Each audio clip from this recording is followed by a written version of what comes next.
Бәріңізге сәлем. Бүгін назарларыңызға сникерс тортының рецептін ұсынамын. Видео ұнаса лайк басып пікір жазуды ұмытпаңыздар.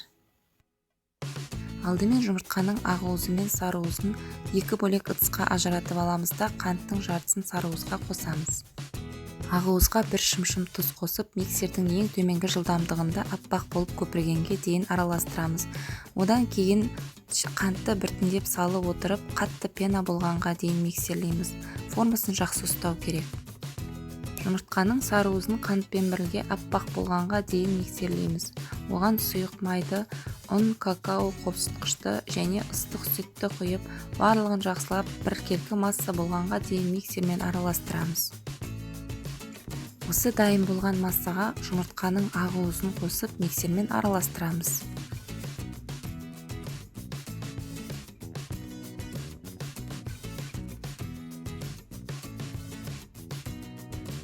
Форманы дайындап, қамырды 3 бөлікке бөліп, 180 градуста 30 минуттай пісіреміз.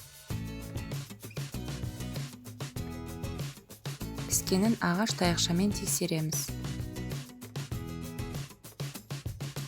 Енді торттың кремін дайындаймыз. Ол үшін кілегейді қоюланғанша миксерлейміз және оған сүзбелі ірімшікпен қант ұнтағын салып, барлығын крем болғанға дейін жақсылап араластырамыз.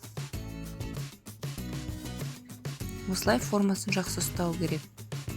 Енді бөлек ыдысқа осы кремнің жартысын бөліп аламыз. Оған вареный сгущенка қосып, барлығын миксермен жақсылап араластырамыз. Тортымызды жинаймыз. Алдымен бірінші кожды салып, оның үстіне кілегейлі кремді жағамыз.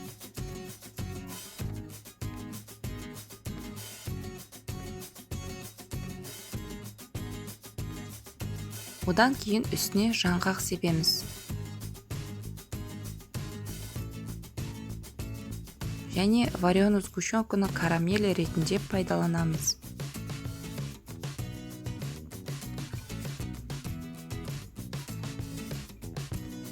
Екінші слойға вареный сгущенка мен кілегей қосылған кремді пайдаланамыз. Кремнің қалғанымен торттың бетін және жандарын тегістейміз және тортты 2 сағатқа тоңазытқышқа қоямыз. Торттың бетін жабу үшін шоколадты ганашқа ұнтатылған жаңғақты қосып араластырамыз және оны торттың бетіне жағып шығамыз.